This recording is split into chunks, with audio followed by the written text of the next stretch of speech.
Aló, buenos días, buenas tardes. Agradecerles la invitación al comité. Esto es una pasión realmente que compartimos muchos, una pasión que raya en algún momento con algún tipo de trastorno psiquiátrico por el 24/7 que todos compartimos y en el cual realmente siempre tenemos que estar por acá presentes. Declaro ningún conflicto de interés y vamos a ver, uy, aquí no pasa, pasó en un momento.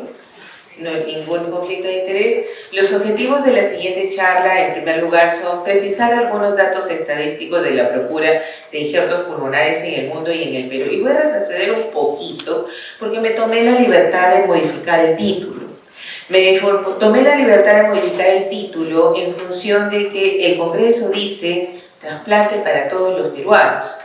Entonces, siempre un congreso para nosotros efectivamente es una oportunidad de aprendizaje, pero también es una oportunidad de compartir y de ver procesos en los cuales tenemos que mejorar y qué cosa podemos hacer antes de pensar en aquello que todavía está efectivamente al día con la tecnología, pero de repente logísticamente no posible con nosotros, ¿no? Entonces, el segundo objetivo es revisar los aspectos generales de mantenimiento de donante con énfasis en la repercusión sobre el injerto pulmonar, comentar algunos de estos puntos críticos y finalmente proponer algunas estrategias para mejorar el harvesting de los injertos pulmonares en el Perú. Primero, una pequeña look at a glance, ¿no? Son algunos datos que están extrapolados al 2022 y al 2022 porque el Observatorio Global de Donación y Trasplante del Mundo recoge los datos generalmente con un par de años de retraso. Entonces, este es el panorama en el mundo, en el cual tenemos 157.000 órganos trasplantados en el mundo, de los cuales en América hay 58.000 y en el Perú 183. De los 183 de trasplantes en el Perú, 175 correspondían a salud. Estamos hablando solo de órganos sólidos.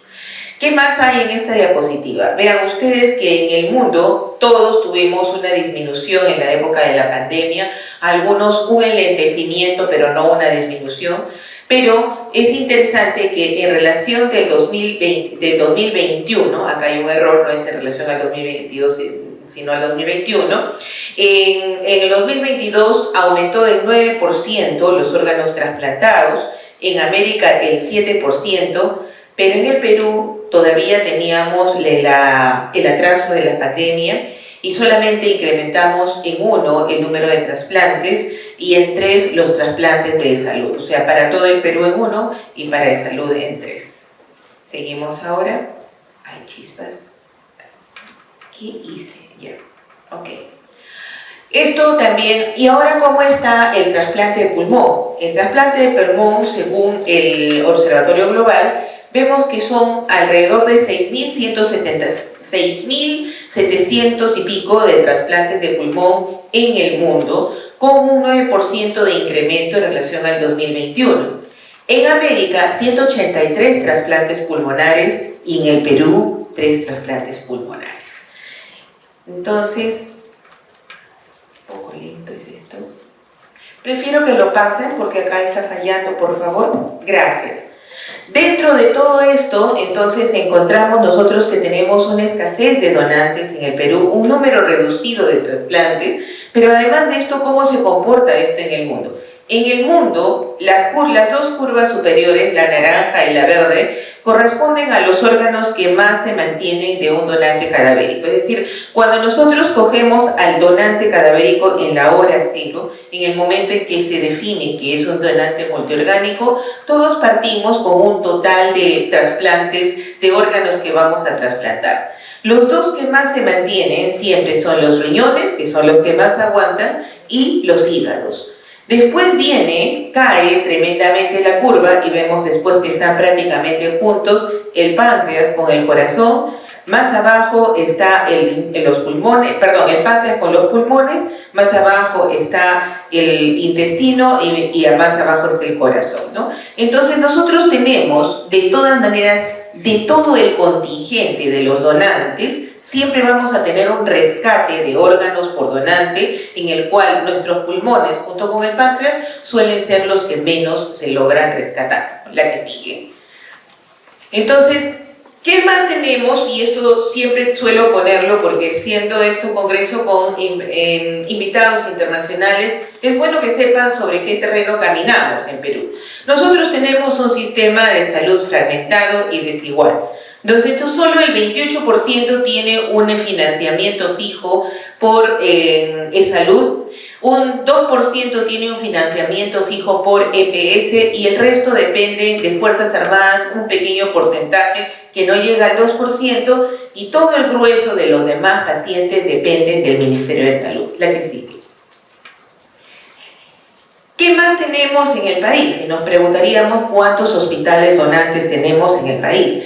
Este es un resumen de los hospitales donantes en el año 2024. De los 44 trasplantes de este año, vemos que el gran grueso de los donantes se han obtenido en Lima. En Lima, en E-Salud, predominantemente con 14, después sigue Minsa, luego las Fuerzas Armadas y un par de los privados.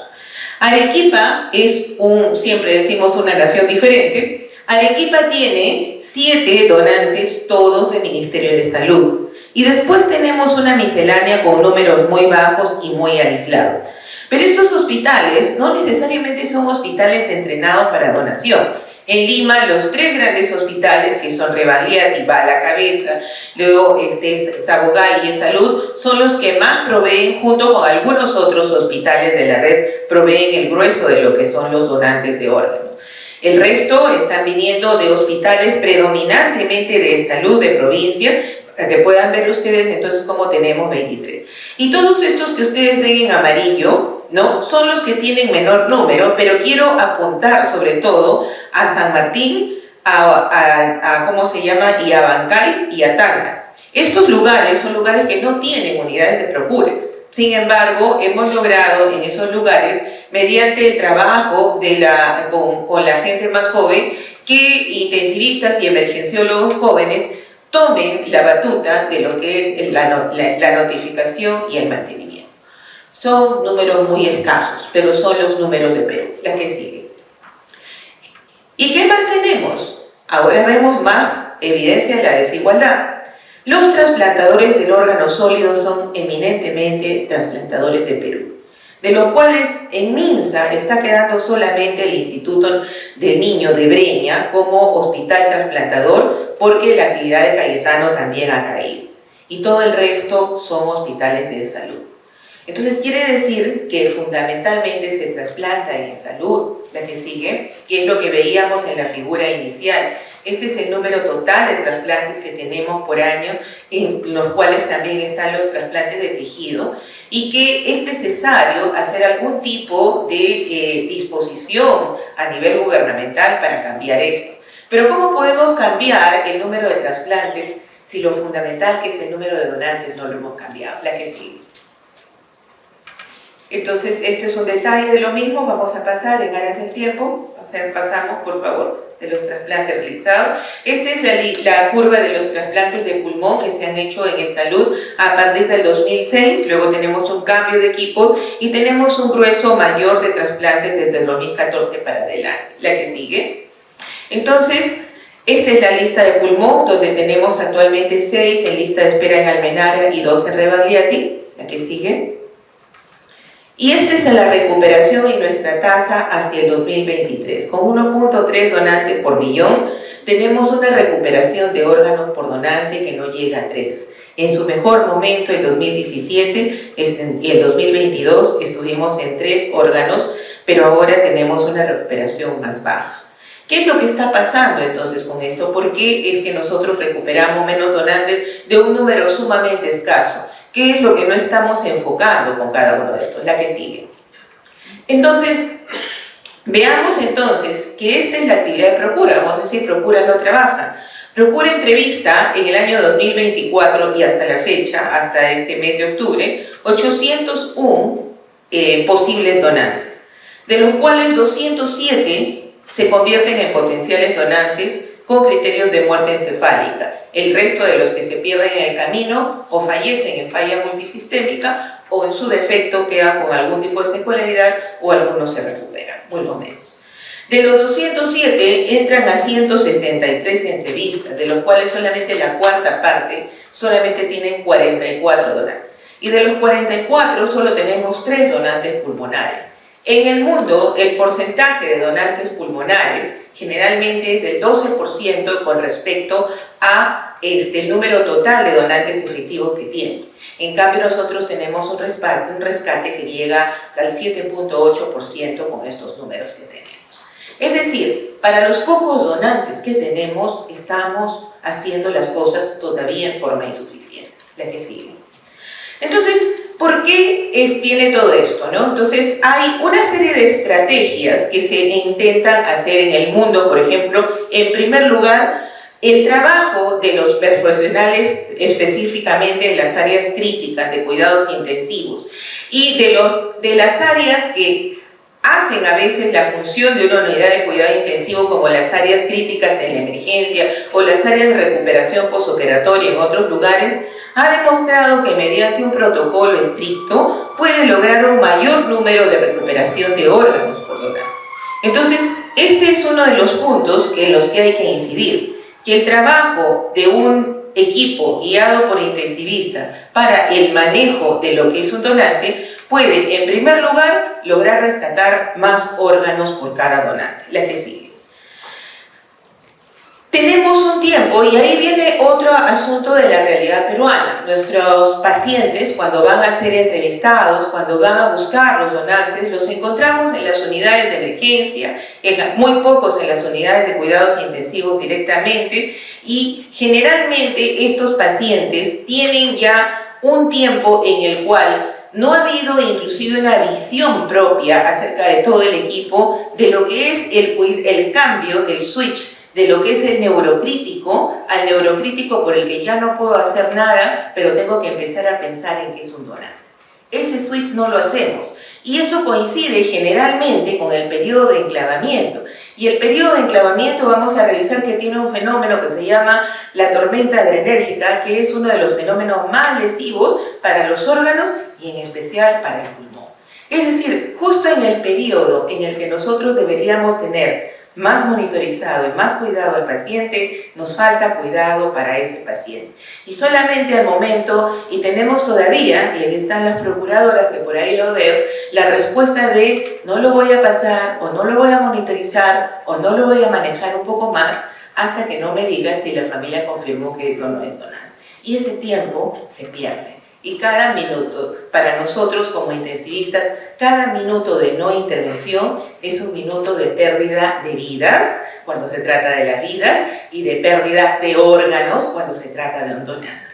Ese es un concepto que desde que empecé a trabajar con esto, trato de meter en la cabeza de mis residentes, ¿no? O de los alumnos a los que llevo en pregrado, a los que estamos llevando esta enseñanza, y es que yo paso de ser un médico que atiende un solo paciente al médico que atiende y tiene que garantizar la sobrevida y la calidad de los órganos para 6 o más pacientes. La que sigue. Entonces, este incremento, el cuidado crítico orientado a la donación de órganos, que fue un concepto que como tal sale en Europa y específicamente de España, de la Antemisión, tiene como resultado 3 fundamentales cosas. Uno es el incremento del número de donantes reales, el incremento de los órganos por donante y la mejor función de los órganos post-trasplante, que deben ser los objetivos que busquemos. La que sigue. Entonces, ¿qué finalmente determina el uso de los pulmones en el donante? La calidad de los pulmones, que tiene varios aspectos, el matching de acuerdo al tamaño, el size matching, y un punto final que es la distancia del hospital donante al hospital trasplantador, que el doctor Durraga estuvo conversando en algún momento cuando describía lo que ocurría en Chile y lo que era su visión, que la verdad que comparto, fue algo que cuando estuve haciendo esta revisión compartí muy estrechamente, y decir, ¿y por qué no buscar un poco más ambiciosamente donantes que se compartan en América? Por cuanto en algunos de estos donantes que no hemos tomado, también ocurrió que no teníamos el receptor del tamaño o del grupo sanguíneo y se perdía un donante con pulmones que eran adecuados. ¿Por qué no ofrecerlo más allá a los colegas que están trabajando en otros lugares? ¿Por qué no establecer otras redes de ese tipo? La que sigue. Entonces, estos son los criterios del donante ideal. Ahí viene el otro tema que creo que sigue con el colega que me va a proseguir en esta exposición y que él se va a expandir mucho más acerca de lo que son los criterios ampliados. Los criterios ideales son los que tenemos en la izquierda de la pantalla: la edad menor de 55, la compatibilidad de grupo, la placa de tórax limpia, la prueba funcional adecuada con más de 300 de PAFI, que no consuma tabaco, que no haya trauma torácico, que no haya evidencia de aspiración o sepsis, ni cirugía cardiopulmonar previa. El GRAM con ausencia de microorganismos en la secreción, que está puesto realmente sobre el tapete de si realmente es determinante o no, y lo que sí es la ausencia de secreciones purulentas en la broncoescopía. Todos los demás pasamos a los pulmones de criterios ampliados y una zona gris que todavía no define exactamente y que requiere mucho la evaluación individual, donde está el consumo de otras sustancias, las contusiones pulmonares menores que de repente se puedan evaluar y donde quizás puedan entrar otros aspectos como la perfusión ex vivo que permite evaluar los sectores adecuados del pulmón. La que sigue. Entonces, sobre todas las causas de muerte, ¿qué lesiones pulmonares esperamos? O sea, ¿qué lesión me puede perjudicar un pulmón de un donante en relación a lo que fue su causa de muerte encefálica? Tanto los sangrados, o sea, los ACVs, como la sobredosis de drogas, tienen deterioro de los mecanismos de protección y predisposición a la aspiración y la neumonía. El trauma, contusión pulmonar, hemoneumotoras, que si están controlados y el parénquima se mantiene bien, no deben ser una contraindicación, y cuando han requerido transfusión masiva, el TRALI o el CID. Las lesiones por ahorcamiento, por ejemplo, tienen la posibilidad de tener barotrauma e inclusive una lesión por reperfusión después de la isquemia, ¿no? Y las lesiones por ahogamiento, aspiración o edema pulmonar, en el caso de aguas saladas, sobre todo, tabaquismo, enfisema, cáncer de pulmón, ¿no? Y en el asma bronquial, específicamente en aquellos que han estado en estatus contraindicados o aquellos que están con medicación y persistencia de los broncoespasmos, también puede tener alguna contraindicación relativa. En todos ellos, la evaluación individual, como en esta tomografía, que muestra en un tabaquista un enfisema que no se nota con facilidad en una imagen frontal de tórax, de una placa simple, podemos notar allí que hay una contraindicación relativa y probablemente se evite utilizar este pulmón. La que sigue. Entonces, la evaluación tiene que ser individualizada y dentro de la evaluación individualizada hay evidencia de que la tomografía pulmonar puede ser mejor que la radiografía. Y la prueba funcional debe repetirse luego de la estabilización con maniobras de reclutamiento y debemos recurrir también a la broncoscopía más que para el aspirado y la extensión, fundamentalmente para la visualización de las secreciones profundas que no estén demostrando purulencia, ¿no? Y molecular para descarte de infección, independientemente de los virus, que sabemos que COVID y otros tienen que ser descartados como enfermedad en el momento que esté produciendo infiltrados de vidrio esmerilado. La edad debe recordarse que está cada vez también en el mundo creciendo y debe valorar la funcionalidad del pulmón y la suma de otros factores que lo contraindiquen. La que sigue. Entonces, esta es una publicación en la cual muestra que efectivamente la tomografía computarizada mejora lo que es la evaluación del potencial donante pulmonar. De hecho, nosotros en Perú recurrimos más a las tomografías, sobre todo en algunos hospitales, más por efectos logísticos, de alguna forma paradojal y hasta criticable. Es más fácil en algunos de nuestros hospitales tener una tomografía que una radiografía. La que sigue. La que sigue, esa es una... Ahí está. El size matching, entonces, tiene algunos aspectos. Clásicamente se trabaja con el porcentaje de peso predicho de acuerdo a la fórmula que mostramos en relación a la estatura, ¿no? Eso va a dar como resultado, efectivamente, el adecuarlo para el tamaño del paciente o tomar decisiones como las resecciones en cuña o la lobectomía para lograr un adecuado matching. y permite, entonces, también hay que considerar también la adaptabilidad a la caja torácica, teniendo en cuenta que sobre todo los pacientes, como había dicho el colega anterior, los pacientes con EPID generalmente tienden a disminuir el tamaño de su caja torácica y hay que hacer un cálculo nuevo para la nueva caja torácica. Cuando los pulmones son muy grandes, se acompañan de mayor disfunción del injerto y de complicaciones en el cierre. Cuando son muy pequeños, pueden acompañarse de neumotórax, hemotórax persistentes o sangrado postquirúrgico. Y al mismo tiempo, la discrepancia de tamaño no solamente va en cuanto a cómo llena el pulmón la caja torácica, sino también a lo que es la discrepancia en cuanto a las anastomosis bronquiales y vasculares y al compromiso de la mecánica ventilatoria. La que sigue, por favor. Entonces, hay otras técnicas. Una es la técnica de la medición de la altura, la volumetría por altura con respecto a la placa de rayos, que nos permite, efectivamente, que ha demostrado ser mejor y poder predecir mejor la disfuncionalidad o la discrepancia de los pulmones en relación a la de la antropometría, la que sigue. Y lo que tenemos más recientemente, la que sigue. ¿Pasó, por favor? Ya. ¿No? Es que esto se ha publicado reciente, la aplicación de inteligencia artificial para que los ayude a hacer el matching en cuanto al tamaño del pulmón mediante la medición por radiografías. Esta calcula la capacidad pulmonar extrayendo los datos de las radiografías tanto del donante como del receptor. La que sigue. Creo que nos pasamos una, pero las tomografías también pueden permitir una volumetría. Entonces, por la volumetría es inclusive un método que podría ser mucho más adecuado para poder hacer el matching entre el donante y el receptor. La que sigue, por favor. Entonces, en este momento, esta es la evolución que nosotros vamos a tener desde que el paciente entra en su lesión con Glasgow menor de 7, que empieza a ser seguido, hasta que finalmente lo entregamos a su lugar. Vamos a tener una serie de momentos donde justamente el momento de la identificación del donante es donde coincide con la tormenta adrenérgica, que como les decía, la que sigue es la más agresiva de los elementos, ¿no?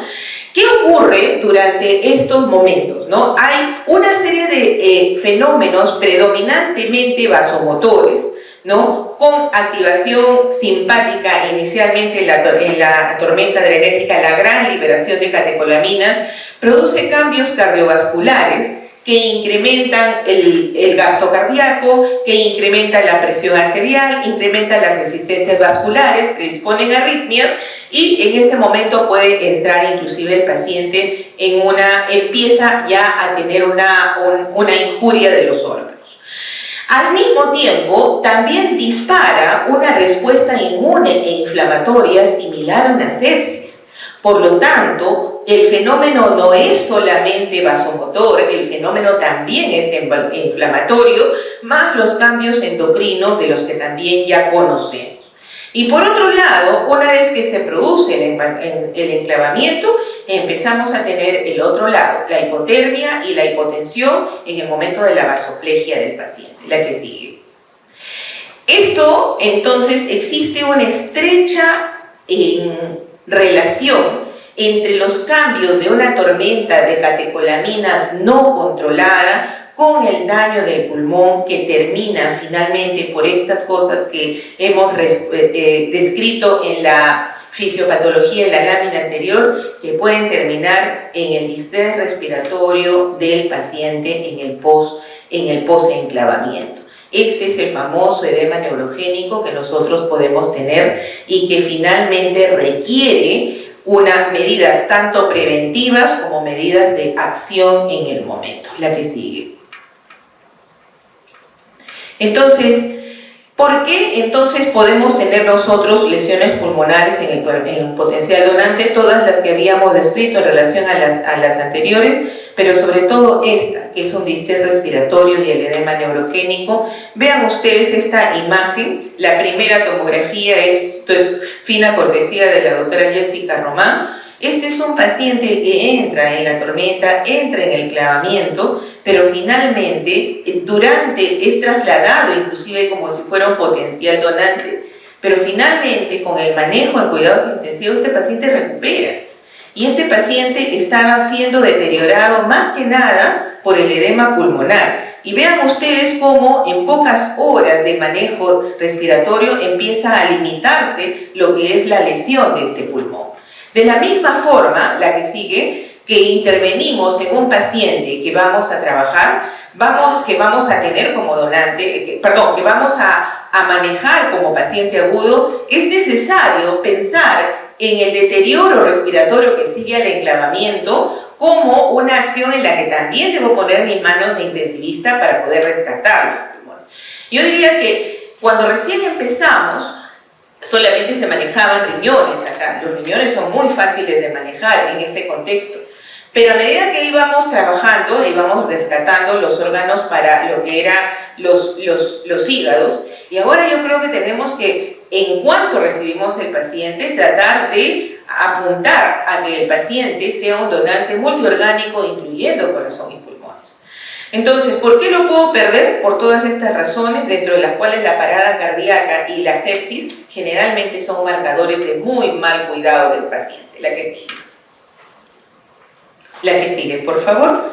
Entonces, todo esta parafernalia de cuidado neurocrítico no tiene por qué detenerse ni ser retirado de un paciente que pasa a ser potencial donante.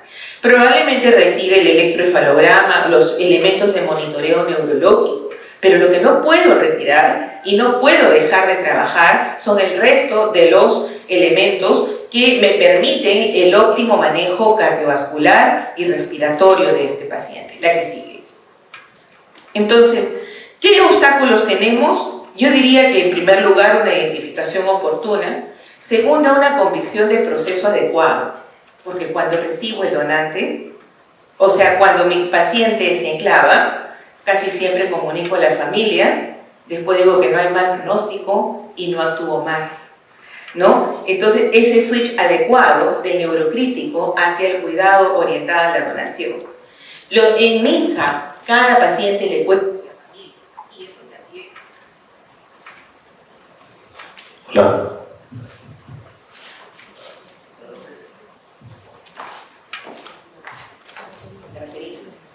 Aló, gracias. En MINSA, cada paciente le cuesta a la familia. Por lo tanto, decir que mantengan el donante también es difícil. Y por último, en todas partes los pacientes están sobrecargados, ¿no? ¿La que sigue? Entonces, ¿qué buscamos? Estos son los objetivos que siempre decimos para un donante cadavérico. ¿Cuáles son los que más tienen repercusión sobre el pulmón? La parte hemodinámica, la oxigenación y la neumoprotección, no como una cuestión pasiva, sino como una maniobra activa en cuanto al manejo de los pulmones y la prevención y el control de las infecciones. ¿La que sigue? Entonces, monitorizamos, tal cual monitorizamos cualquier paciente crítico. ¿La que sigue? Estos son los objetivos generales que tenemos en cuanto a los parámetros de monitorización básica y avanzada del donante de órganos, y quiero que prestemos atención acá, dentro de estos parámetros objetivos, que ya estamos incluyendo lo que es el volumen del agua extravascular. La que sigue, que lo vamos a explicar. Entonces, este proceso de la tormenta de catecolaminas, que ocurre desde el preenclavamiento en más de la mitad de los donantes, con los criterios que ya se conocen, no menos de 10 minutos, sistólica más de 200 y frecuencia cardíaca por encima de 140, genera toda una cascada de daños para los órganos, y vuelvo a repetir, especialmente para el pulmón. La que sigue. Entonces pasamos, esto es proceso inflamatorio del donante, que ya habíamos explicado que se presenta también en ellos, que es un fenómeno también fisiopatológico muy similar al de la sepsis. La que sigue, ¿no? ¿Y cuáles son las causas de colapso cardiovascular? Generalmente la vasodilatación y la hipovolemia del momento por la diabetes insípida, que es lo que más los está comprometiendo, más la vasoplegia. Es un momento en el cual lo que usualmente hacemos es hacer una reposición agresiva de fluidos para estos pacientes. La que sigue. Sin embargo, justo el donante pulmonar requiere una estrategia diferente. Requiere una estrategia de un manejo conservador de fluidos, y yo lo llamaría más que un manejo conservador, un manejo sumamente estrecho, idealmente dice con monitorización del agua extravascular. Si no tengo una monitorización del agua extravascular, ¿puedo manejarlo? Sí, tendré que manejarlo con los demás parámetros y ser un poquito más permisivo en cuanto al no destete de los vasopresores para poder tener el paciente, entre comillas, un poco más seco de lo usual. El objetivo es evitar o disminuir el edema intersticial de estos pulmones. La vasopresina como vasopresor, más que como hormona, como manejo endocrinológico, ha demostrado un mejor rescate de órganos y menos disfunción de los injertos y menos mortalidad precoz. Adicionalmente, el otro factor favorable de la vasopresina es que al detener la diuresis de la diabetes insípida, también elimina el mayor factor inestabilizante del donante, que es la diuresis, ¿no? No uso de coloides sintéticos y de preferencia soluciones balanceadas. Lactato Ringer o cualquiera de las equivalentes no tienen un nivel alto de evidencia, pero cuando nosotros estamos trabajando hipernatremia, tratando de evitar la hipovolemia, es el sitio donde pueden entrar las soluciones balanceadas, la que sigue. Entonces, y ahí vienen las intervenciones terapéuticas, lo que más nos gusta a los intensivistas, manejar el ventilador. Entonces, ¿qué es lo que tenemos que hacer en cuanto a las intervenciones? Vean ustedes, es una publicación que viene desde el año 1999 en la derecha y la otra del 2006, que ya habla en ese momento de intervenciones terapéuticas. Y ahí habría que cambiar el título de nuestras charlas con respecto a esto y no llamarles mantenimiento, llamarles tratamiento de los donantes, ¿no?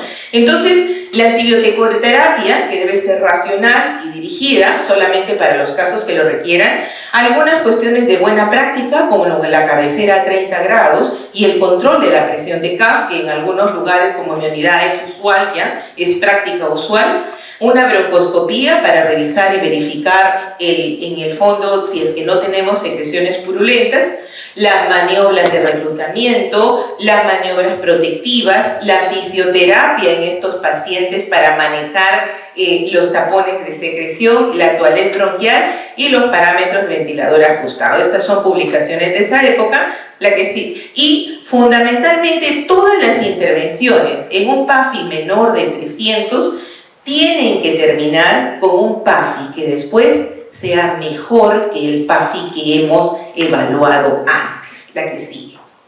Entonces, actualmente, tanto los protocolos de la Universidad de Valencia, del Hospital de la Universidad del Marqués de Valdecilla en Valencia, como el protocolo SALT en Estados Unidos, hablan más bien de protocolos estrictos que incrementan los pulmones para donación. Específicamente el de Valencia habla para todos los potenciales donantes pulmonares, no desconexión del paciente. Fundamentalmente el manejo del test de apnea con el ventilador. Para esto hay que ponerlo en CPAP, hay que anular las alarmas, que dependiendo del tipo de ventilador o de la marca del ventilador puede ser más o menos complicado, pero siempre se logra, ¿no?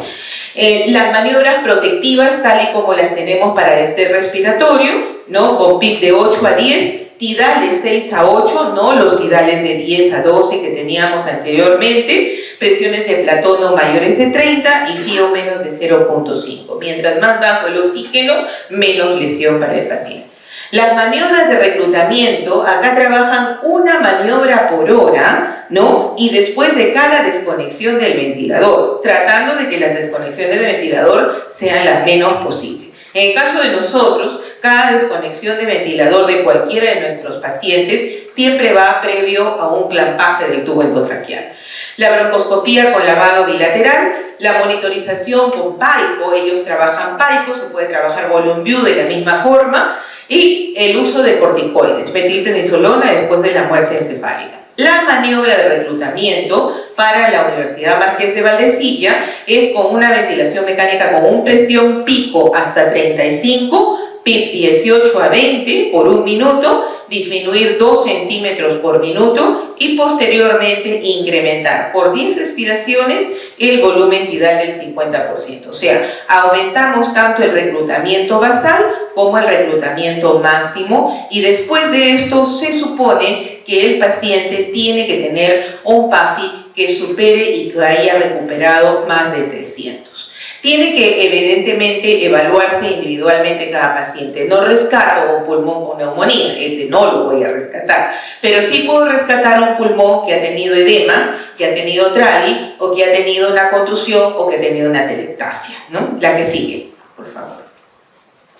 La prevención de infecciones. Las maniobras de buena práctica clínica incluyen la cabecera a 30 grados, en los lugares como en mi unidad donde tenemos camas que pueden medir la graduación para mantenerlo, utilizamos estas medidas, y en los que no, alguna vez usamos nosotros hasta una escuadra hecha manualmente para tratar de enseñar a nuestra gente. Y realmente cuando uno entra a la unidad, uno da una mirada y se da cuenta cuáles pacientes están en demasiado decúbito.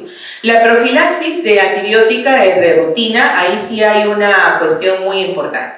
Si bien es cierto que hay que considerar que todos los pacientes que tienen un tiempo prolongado podrían estar infectados, el uso indiscriminado de antibióticos muy agresivos como meropenem, vancomicina, linezolid para todos no es lo más adecuado, porque de repente logramos que supere ese momento el donante, que va a ser por corto tiempo, pero nos ganamos la resistencia antibiótica en el receptor. La broncoescopía con secreciones limpias, GRAM no es relevante, y el tiempo del ventilador, que antes decíamos no más de 72 horas, si el contexto es de un buen cuidado respiratorio, de una buena calidad de cuidado, de una unidad con un bajo número de neumonías asociadas a ventilador, probablemente sí se pueda considerar si es que se encuentra la broncoescopía limpia. La que sigue. En el interno, corregir los trastornos ácido-base, fundamentalmente la hipernatremia, que nos lleva a mucho a daño de otros órganos, no está directamente relacionado con el pulmón, más con el hígado, y corregir la hipocalemia, que nos puede llevar sobre todo a la parada cardíaca. La que sigue. El manejo de la temperatura, que es imperativo para poder disminuir la necesidad de presores. La que sigue. La terapia hormonal, dentro de las cuales lo validado es metilprednisolona, vasopresina e insulina. Hormona tiroidea cada vez no tiene suficiente evidencia como para ser recomendada de rutina. La que sigue. Y por último, lo que ya creo que hemos conversado con respecto a la perfusión ex vivo, ¿no? La perfusión ex vivo, de hecho, tiene sus indicaciones específicas. Aquellos donantes marginales por PAFI, donde el PAFI es menos de 300. Cuando ha habido un edema pulmonar en la placa de rayos, cuando al momento de hacer la exéresis colapsa el pulmón o tiene una pobre expansión y requiere ser evaluado adicionalmente, aquellos politransfundidos para poder ver la evolución y controlar el trali posteriormente, y los pulmones de donante en parada cardíaca. La que sigue. Finalmente, quería hablar acerca de la instancia del hospital donante, que estas son algunas imágenes de lo que tratamos de hacer en Perú. En Perú, gracias al esfuerzo de la Unidad de Procura de Salud, se ha logrado inclusive un convenio y un apoyo que aún no es constante, pero sí es cada vez más frecuente, de lo que son las Fuerzas Armadas. Y eso permite que distancias tan largas como Tacna, que usualmente tienen una distancia en vuelo comercial de aproximadamente 2 horas, ¿no?, puedan ser mucho más rápidos mediante otro tipo de aviones. De Huancayo, por ejemplo, es otra dificultad. Llegan al aeropuerto de Jauja y ahí tienen que ir por tierra hasta Huancayo y nos demora un tiempo más. Y adicionalmente, cuando vienen los aviones, aterrizan en Lima, necesitan un poco más de apoyo, tanto el corazón como los pulmones, en cuanto a que sean trasladados mediante helicóptero y lleguen al helipuerto de Rebagliati para poder sortear todo ese tráfico terrible que tenemos entre el aeropuerto Jorge Chávez y el centro de Lima. Y adicionalmente, entonces, los operativos de regiones suelen tener 12 a 24 horas desde el aviso hasta el retorno. Entonces, cuando hablamos de ese tiempo que requiere el donante para optimizarse, estas distancias, ahora que sabemos también que nuestros tiempos de isquemia pueden tener aún un poquito todavía de elasticidad, de repente, más que ser una amenaza, puede ser una oportunidad de poder tener más donantes. La que sigue. Entonces, ¿qué hacer? Primero, creo que necesitamos trabajar en la sensibilización de la relevancia del óptimo manejo del donante, y esta no va a empezar por la población. Tiene que empezar por los profesionales de salud. Tiene que empezar por el colega de emergencia que detecta la lesión neurológica de pésimo pronóstico. Tiene que empezar por la enfermera que empieza a detectar la poliuria y la hipotensión de su paciente, y que entienda que ese paciente que individualmente ha pasado su tiempo en el cual nosotros le podemos ofrecer una oportunidad, necesita ser rescatado para darle oportunidad a otras personas. Entonces hay que empezar por nosotros, sobre todo por las áreas críticas. Segundo, el número de donantes actual es insuficiente, es vergonzoso. Y por lo tanto, ¿qué hacemos con eso? Generando más hospitales trasplantadores. Cuando los pocos donantes que tenemos, con la justa podemos trabajar para nuestros propios hospitales. Entonces, la política debe reorientarse y debe reforzar el concepto y la provisión de recursos de entrenamiento hacia los hospitales donantes. Cada hospital de este país debe tener conciencia de que una lesión neurocrítica se maneja rápidamente para rescatar a la persona o para rescatar a más personas como un donante. Cada donante debe enfocarse como multiorgánico. ¿Qué va a donar? ¿Qué tiene? No, pero dime qué va a donar. No, entonces hay que enfocar cada paciente en su totalidad para una donación integral, para que el multiorgánico sea realmente multiorgánico. Porque si tenemos números bajos y encima de eso no llegamos ni a la mitad de lo que debería ser el estándar por cada uno, pues no estamos trabajándolo bien, ¿no? Entonces, énfasis en los órganos de mayor escasez, los pulmones, el páncreas, el corazón. Evitar y controlar la infección, y esto es parte de nuestras políticas y nuestro cuidado dentro de cada una de nuestras unidades. Estrategias protectivas del ventilador, fluidoterapia guiada por objetivos. La lejanía geográfica, como decía, puede ser una oportunidad más que una desventaja. El Estado debe involucrar más recursos para responder a la necesidad. Y en cuanto al trigo, se ve como una muy buena oportunidad, se ve como una especie de puente para nuestras lejanías geográficas, se ve como una especie de puente de ayuda para aquellos donantes que tenemos como marginales y que tenemos un buen número de marginales nosotros, ¿no? Y para ello hay que involucrar a los intensivistas para el manejo ventilatorio complexivo. Finalmente, decíamos qué hacer. Yo no sé cuántos tenemos, la que sigue, no sé cuántos invitados extranjeros tenemos acá. Nosotros tenemos un poeta internacional, César Vallejo. Él tiene un poema que se llama Los 9 monstruos y que termina con esta frase: Señor Ministro de Salud, ¿qué hacer? Desgraciadamente, hombres humanos, hay hermanos, muchísimo que hacer. Una trasplantada, un cortejo de donante, seguiremos adelante. Muchas gracias.